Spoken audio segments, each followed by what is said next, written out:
Hello, everyone, and welcome. I'm truly happy to be here with you today because what I'm about to share is not just a summary of something I read, but the story of something that literally changed my direction. And I promise I'm not using this expression lightly. I hate it when people say it changed my life about a new type of blender or a fitness app. But in this case, I feel I can say it with total, absolute sincerity. I want to start by asking you a question, the same one that shook the foundations of my existence a few months ago. Are you living or are you just existing? Because if I have to be brutally educato honest with you, I was just existing. I lived my life on autopilot. I would get up, go to work, come home, watch TV, sleep. And the next day, everything the same. It was a comfortable routine. Sure, but beneath the surface, there was a dissatisfaction I couldn't name. It was as if I was sleeping with my eyes open. I was going through life instead of truly living it. Everything changed when I came across a book titled What Archetype Are You? By Gabriella and Giuseppe Vercelli. At first, I was skeptical. I thought it was the usual personal growth manual full of magic formulas. But I was wrong. Completely. This book offered me a way of reading reality that overturned everything I thought I knew about myself and the world. Today, I want to take you with me on this journey. I want to share the profound lessons I drew from it, how they transformed me, and above all, how you can apply them concretely in your life to stop being extras and become the protagonist of your story. The first great lesson that hit me like a speeding train is this. Life is not a series of random events that rain down on us. It's not a lottery where sometimes you win and sometimes you lose for no reason. Life is an initiatory journey. It's a path of awakening. Before understanding this, I lived in the logic of the victim. If something bad happened to me, my automatic reaction was, oh, why me? What bad luck! I felt at the mercy of events. But I discovered that this is the most superficial possible vision of existence. It's like watching a masterpiece film and limiting yourself to commenting on the actor's clothes. You're completely missing the point. I understood that there exists a much deeper level of reality. It's not what happens to us that really matters, but the meaning we give to what happens to us. Two people can live the exact same tragedy. One comes out destroyed, the other comes out transformed and stronger. But what's the difference? The meaning they attribute to the event. When I started looking at my life through this lens, everything took on a different color. That job I lost 3 years ago and cried over for months, it wasn't bad luck. It was the necessary push, the only one capable of moving me, to make me look for something better. That relationship that ended badly and broke my heart, I wasn't a victim. It was a painful but necessary opportunity to understand what I really wanted and learn to stand on my own. And here comes the second revelation. Each of us is a hero.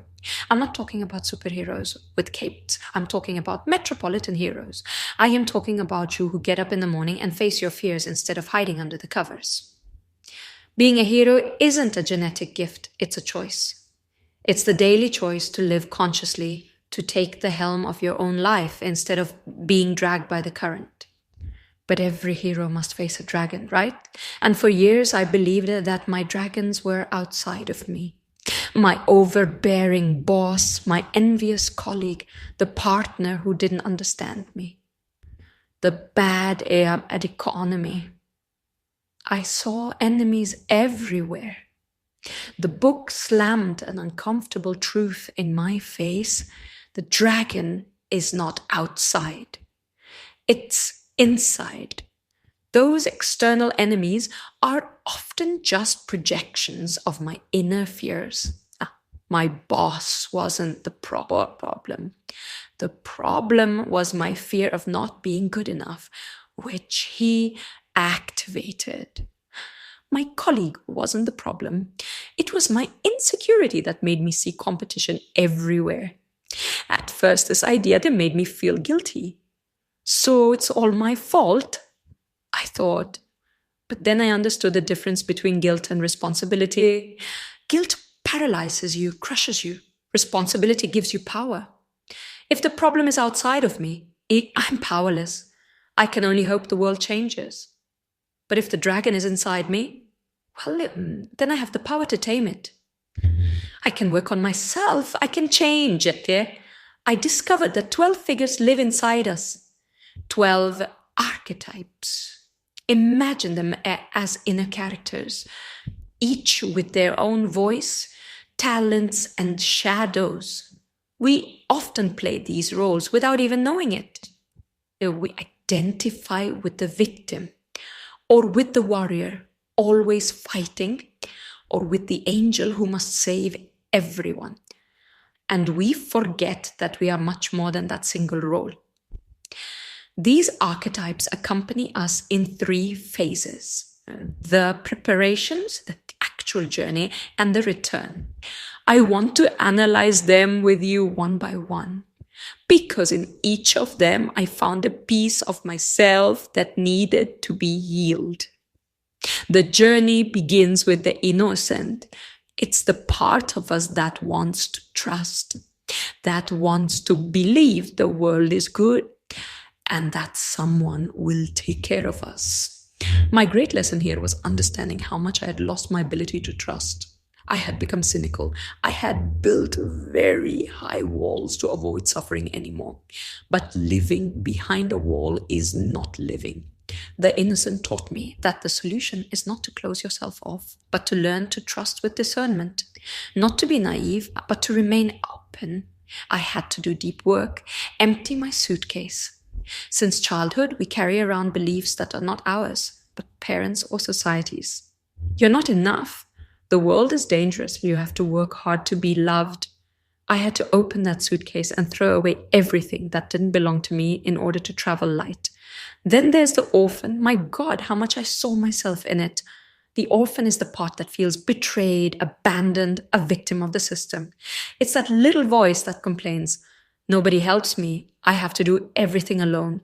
I was a professional orphan. I complained constantly. If things went wrong, it was always someone else's fault. But I had to admit a brutal truth. I was the one sabotaging myself. With my victimhood, I was pushing people and opportunities away. The transformation happened when I stopped waiting for someone to save me and decided to save myself. I learned that autonomy is not loneliness. I can count on myself and at the same time allow others to help me. This interdependence is the true strength of the evolved orphan. We often think of the warrior as something violent, but it's not like that. The warrior is our ability to say no, to defend our boundaries, to have grit. My problem was that my warrior had the sword pointed in the wrong direction, against me. I had a fierce internal dialogue. I criticized myself for every mistake, insulted myself, treated myself like my worst enemy. I thought this spurred me on. Instead, it destroyed me. The lesson, I had to re-educate my warrior. I told him, hey, let's fight together against my fears, against my laziness, not against me. I learned to direct that aggression toward real problems and to choose my battles. Not everything deserves my sword. Sometimes the real strength is letting go. This archetype touched me deeply. I liked feeling like a generous person, always available, but I discovered that I was helping others to fill my inner void.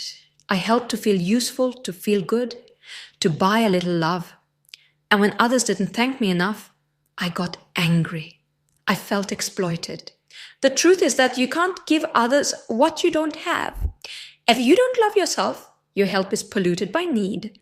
I had to learn that saying no is an act of love.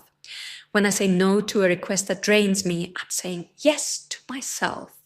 And only when I'm full can I give to others authentically, without creating dependency.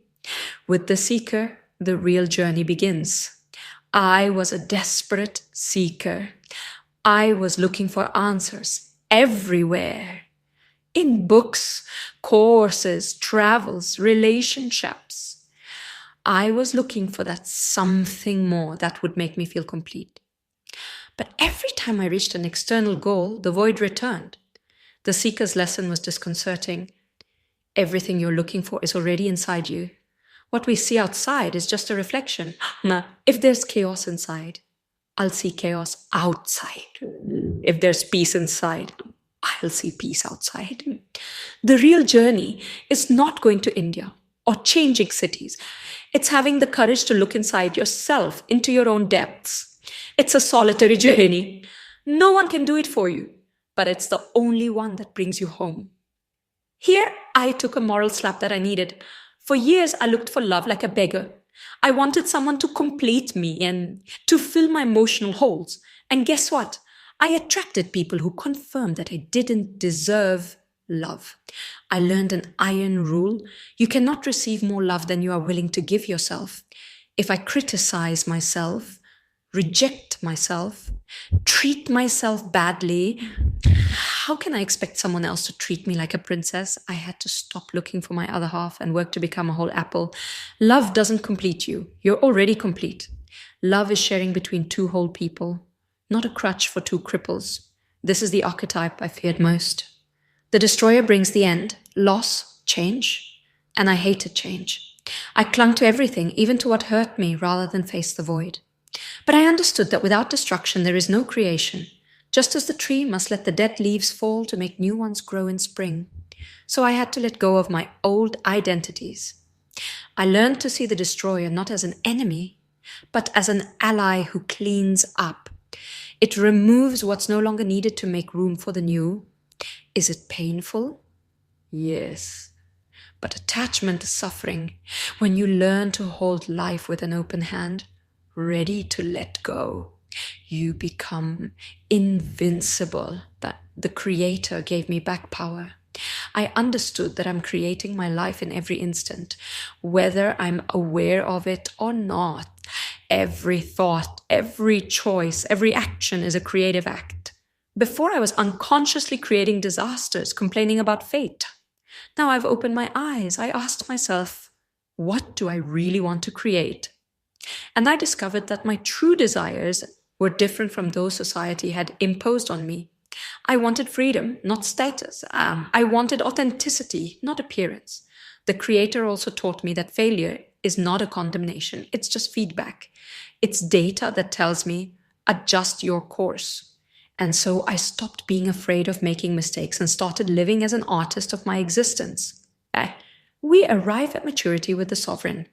This archetype taught me that my life is my kingdom and that I am solely responsible for it. If there's chaos in my kingdom, I can't blame the subjects, the circumstances. I must act. I stopped complaining about the government, traffic, the weather. I started governing myself, my emotions, my body, my finances, my relationships. A good sovereign, male or female, is not a tyrant. They're wise. They know how to find the balance between control and trust. They know how to make difficult decisions for the long-term good of the kingdom. It was a powerful lesson in personal leadership. The magician was the most fascinating archetype. It taught me that the reality I see is my projection. It seems absurd, but it's true. We see what we're prepared to see. If I change my inner state, the external reality also changes. I'll give you a practical example I experienced. I had a colleague I couldn't stand. I saw him as arrogant and unbearable. I was convinced the problem was him.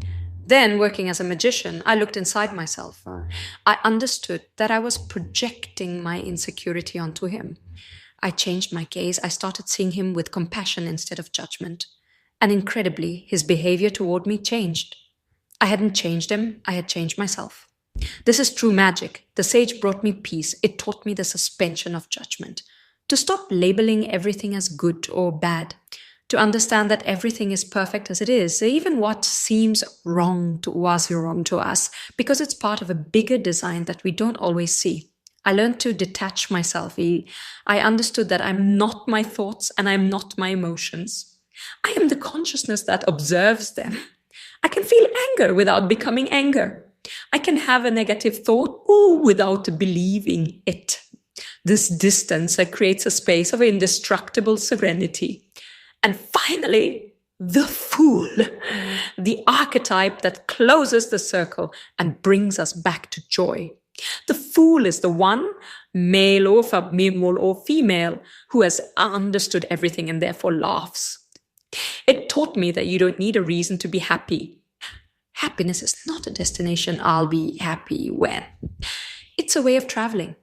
I learned to live in the present, here and now, to free myself from the fear of others' judgment, to be authentic, even at the cost of seeming strange. And you know what? When you take off your mask and are yourself, you become magnetic. People love authenticity. The Fool taught me to take life as a cosmic game, to laugh at my troubles and to dance in the rain. I want to conclude by talking to you about a concept that permeates the entire book. And that was perhaps the most transformative. The shadow. For years, I tried to be a good person by repressing my dark parts. Anger, selfishness, fear. But the repressed shadow sabotages us.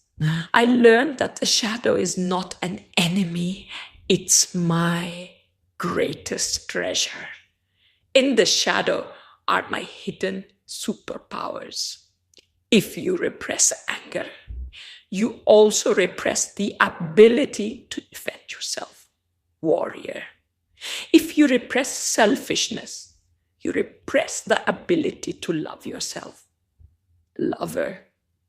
If you repress fear, you repress the necessary prudence. I stopped judging myself. I started accepting everything about me. Lights and shadows. Yes, I have this dark part. It's part of me. That's okay. And in that acceptance, I found my wholeness. How did I apply all this in everyday life? Here are some concrete examples. In relationships, I no longer look for someone to save or complete me. I share my life as a whole person, and my relationships have become healthier and more fulfilling. At work, I stopped doing what I should do and started following what I'm passionate about. Seeker/creator. It was risky, but now I work with joy. And paradoxically, the economic results have improved because I put my heart into it. With myself, my internal dialogue has changed. I no longer insult myself. I've become my best ally. I treat myself with the kindness I would use with a dear friend. Facing problems, when a difficulty arrives, I no longer ask myself, why me? But I activate the magician and ask, what do I need to learn from this? How can I transform it? Friends, I could talk to you for hours. But the truth is that my journey is personal and yours will be different, unique. That's why I invite you with all my heart not to stop at my words. Go to the source. Get a copy of What Archetype Are You by Gabriella D'Albertas and Giuseppe Vercelli. It's not a book to read and put on the shelf. It's a map. It's a mirror. It's a travel companion. It's full of exercises and tests that will help you understand where you are and where you need to go. If you feel you're living with the handbrake on, if you feel like a victim, if you are looking for a deeper meaning, this book is for you. It's an investment in yourself that will pay you back for your entire life. I haven't arrived.